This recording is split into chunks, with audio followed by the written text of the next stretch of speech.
السلام علیکم ورحمۃ اللہ وبرکاتہ۔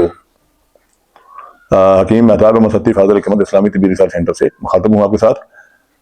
آج کا ہمارا موضوع تھوڑا لمبا ہے، لیکن یہ ایسا موضوع ہے کہ جس میں تقریباً کوئی فرد ایسا نہیں ہے کہ جس کو کبھی یہ شکایت نہ ہوئی ہو۔ مثلا دردیں دیکھیں، آپ کو پیٹ کا درد ہوا ہوگا، آپ کو کمر کا درد ہوگا، آپ کو ٹانگوں کا درد ہوگا، آپ کو شٹیکا کا درد ہے، آپ کو سر کا درد تو ضرور ہوا ہوگا، آنکھوں کا درد ہوگا کبھی، آپ کو داڑ درد بھی تو ہوگا۔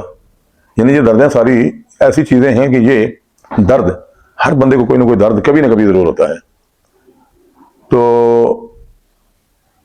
پہلی بات تو یہ ہے کہ آپ یہ سمجھیں کہ درد جو ہے وہ کوئی بہت بڑی زحمت نہیں ہے۔ درد ایک الارم ہے، یعنی ایک اطلاع ہے۔ کس چیز کی اطلاع ہے؟ مثلا آپ کو داڑ کا درد ہوتا ہے تو آپ کو یہ اطلاع ہوتی ہے طبیعت مدبرہ بدن کی طرف سے یا وائٹل فورس کی طرف سے کہ کچھ ایسی چیز آپ نے کھا لی ہے یا کچھ ایسا مزاج میں آپ کی خرابی پیدا ہو گئی ہے کہ آپ کی داڑ میں درد شروع ہو گیا ہے۔ اور کبھی آپ کی داڑ میں درد شروع ہو گیا ہے، داڑ کھائی ہوئی ہے تو سمجھ آتی ہے کہ اس داڑ میں درد اس لیے ہو سکتا ہے کہ داڑ کے بیرونی ایک حصہ ہوتا ہے ڈینٹائن جس کو کہتے ہیں، وہ تو جو سفید حصہ ہوتا ہے، اور کبھی جو ٹافیاں اور بسکٹ اور چاکلیٹ وغیرہ کھانے کی وجہ سے بچے اپنی وہ ڈینٹائن تباہ کر بیٹھتے ہیں تو وہاں اس کا سوراخ ہوتا ہے، اندر اس کا ایک اعصابی حصہ ہوتا ہے جس کو وہ اندر دانتوں کی جڑوں تک وہ جاتا ہے، محسوس کرنے والا حصہ۔ تو آپ وہ محسوس کرنے والا جو حصہ ہوتا ہے جب وہ ننگا ہو جاتا ہے تو اس کو کوئی بھی چیز لگتی ہے، نہ بھی لگے تو وہ درد شروع کر دیتا ہے، اور وہ داڑ آپ کی داڑ میں بڑا شدید درد ہوتا ہے۔ یہ اس بات کی اطلاع ہوتی ہے کہ آپ نے کچھ غلط کیا ہے جس کی وجہ سے یہ دانت میں درد آپ کا شروع ہو گیا ہے۔ تو اگر یہ اطلاع نہ آئے تو ہم کبھی بھی علاج کی طرف متوجہ نہ ہوں۔ دانت گل سڑ کر ختم ہو جائے اور بندے کو پتہ ہی نہیں ہو کہ میرے ساتھ کیا ہو رہا ہے۔ اور دانت میں درد جب ہوتا ہے یا داڑ میں درد ہوتا ہے، بعض کا داڑ بالکل سالم ہوتی ہے، اس کے باوجود اس کے نیچے اس کے بیچ میں بہت شدید درد ہوتا ہے اور لوگ اس کو نکلوانے کے لیے بھی چلے جاتے ہیں۔ تو کیوں نہ ہو کہ ہمیں یہ معلوم کرنا چاہیے کہ یہ کس وجہ سے ہمیں یہ درد ہوا ہے۔ تو لازماً ہم نے کچھ ایسی چیزیں کھائی ہیں جو کہ ہمیں نہیں کھانی چاہیے تھی، تو اس وجہ سے یہ درد ہوا ہے۔ داڑ کے نیچے ریشہ جمع ہو گیا ہے یا کوئی اور ری گیس جمع ہو گئی ہے جس کی وجہ سے ہماری داڑ میں درد ہو گیا ہے۔ تو اس کا ایک علاج، اصل میں شارٹ علاج ساتھ آپ کو بتاتا چلوں۔ اس کا علاج یہ ہے کہ اگر کسی کی داڑ میں درد ہے، اس میں سوراخ وغیرہ نہیں ہے، تو وہ سیدھا کام یہ کرے کہ 4 چمچ شہد کے اور 1 چمچ نمک دیسی خالص چکی والا وغیرہ آیوڈین کے، اس نمک کو گرم پانی 1 گلاس میں گھول کر اس کو پی لے، اور اس کے بعد کوئی ٹھنڈی چیز بادی چیز نہ کھائے۔ اس کے ساتھ اس کو الٹی ہوگی تب، اس کو موشن ہو گئے تب، اس کے دانت کا درد یا داڑ کا درد ہے اس کو فوراً آرام آ جائے گا۔ دوسرا بیرونی علاج یہ ہے کہ آپ یہ تارے ملے کا تیل اور نمک جب ملا کر وہ داڑ کے اوپر مل لیں تو وہ وہاں پر آپ کو داخلی طور پر خارجی طور پر جو آپ لگائیں گے اس پر ملیں گے تو وہ اس کی جڑوں میں اثر انداز ہو کر تو وہ درد کو ٹھیک کر دے گا۔ لونگ کا تیل بھی لوگ ڈالتے ہیں، تلوں کے تیل میں 2-3 لانگ جلا کر تو وہ تیل جب داڑوں میں دانتوں میں لگایا جب سوراخ والا دانت ہوتا ہے بھی ٹھیک ہے۔ اور داڑ میں اگر سوراخ ہے تو سوراخ میں بھی مسکن اوجاع یعنی دردوں کو سکون دینے والی دوائیں، نمک بھی وہاں پر کام کرتا ہے، وہ جو نمک پینے والا کام ہے وہ بھی وہاں پر کام کرتا ہے۔ اور ایک بڑی خاص دوا ہے، وہ دوا ذرا بنتی مشکل سے ہے لیکن بہرحال وہ دوا بڑی یقینی یہ چیز ہے۔ جتنا مرضی داڑ میں سوراخ اور درد ہو، وہ چرائتا اور سملو، ان 2 چیزوں کو پکا کر ان کا ست نکال دیا جائے، وہ کالے رنگ کا ہوتا ہے، وہ کسی روئی کے ٹکڑے کے ساتھ لگا کر داڑ میں رکھ لیا جائے تو وہ داڑ کے درد کو 1-2 دفعہ کرنے سے تو اس سے زخم بھی ٹھیک ہو جاتے ہیں اندر سے، اور وہ داڑ کا درد لمبے عرصے تک بالکل آپ کو تنگ نہیں کرے گا، ٹھیک ہی رہے گا۔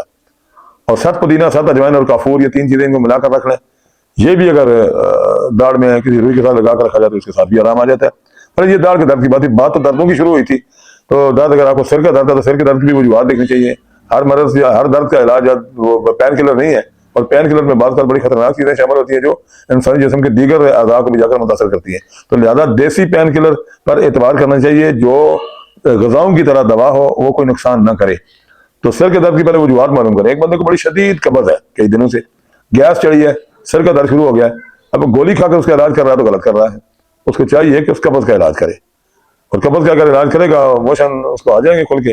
اگر بندہ خشکی کا مریض ہے تو اس کے لیے موشن اور طرح کے ہیں، اور اگر سردی کا مریض ہے، موٹاپے کا مریض ہے تو ظاہر ہے وہ اور طرح کے موشن ہیں۔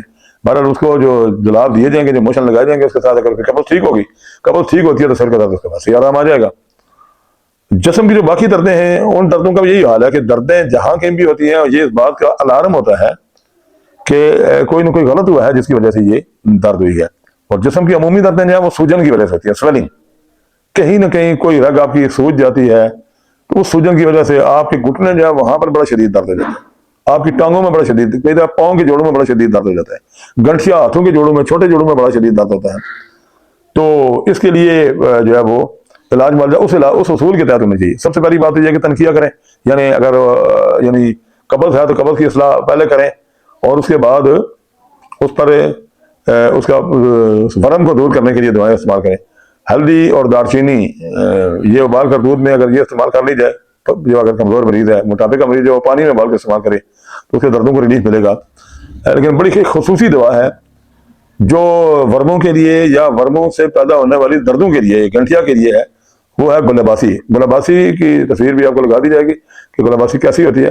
اس کی جڑ جو ہے اس کا سفوف اگر دودھ میں ابال کر، کمزور مریض ہے تو دودھ میں ابال کر، اور اگر کمزور مریض نہیں ہے تو وہ یعنی پانی میں بھی ابال کر اس کو استعمال کر سکتا ہے، تو انشاءاللہ العزیز 2 گھنٹے کے اندر اندر آپ کو پتہ چلے گا کہ کتنا آرام آ گیا ہے۔ اور وہ ویسے عمومی جسمانی کمزوری کے لیے بھی وہ بڑی زبردست چیز ہے، بالکل اس کو آفر تلاش کر کے استعمال کر سکتے ہیں، نہیں تو انشاءاللہ العزیز آپ رابطہ کریں گے تو آپ کو مہیا بھی کر دی جائے گی۔ لیکن میں یہ کہتا ہوں کہ دوائیں بیچنا مقصد نہیں ہے، اصل معاملہ جو ہے وہ آپ کو بات سمجھانا ہے کہ دردیں کیوں ہوتی ہیں اور ان دردوں کا علاج جو ہے نا وہ کیسے کرنا چاہیے۔ جو چوٹ کا درد ہے، چوٹ کا درد بھی وہ اصول علاج کو تو مد نظر ضرور ہی رکھا جائے گا۔ ایک بندے کا مزاج ہے، سردی کے مریض کو اگر چوٹ لگی ہے تو اس کے دردوں کا علاج بیرونی کرتے ہوئے، کوئی ٹینکچر ہم لگاتے ہیں یا کوئی مالش ہم کرتے ہیں تو اس کی غذا کو ضرور مد نظر رکھیں گے کہ وہ سردی کا مریض ہے، ظاہر اس کو گرم حرارت والی چیزیں کھلانی چاہیے، اوپر موسم بھی دیکھنا چاہیے کہ یہ کون سے موسم میں ہے۔ اور اگر تری کا مریض ہے تو اس کو خشک چیزیں دی جائیں گی، اگر وہ گرمی کا مریض ہے تو ٹھنڈی چیزیں کھلائی جائیں گی ویسے۔ بہرحال اینی ہو جو بھی بندہ کسی بھی درد میں پکڑا ہوا ہے تو اس کا درد کا علاج اس اصول کے تحت ظاہر کیا جائے گا کہ جس کے ساتھ اس بندے کو یقینی فائدہ ہو اور اس کا نقصان نہ ہو۔ بہت بہت شکریہ، السلام علیکم۔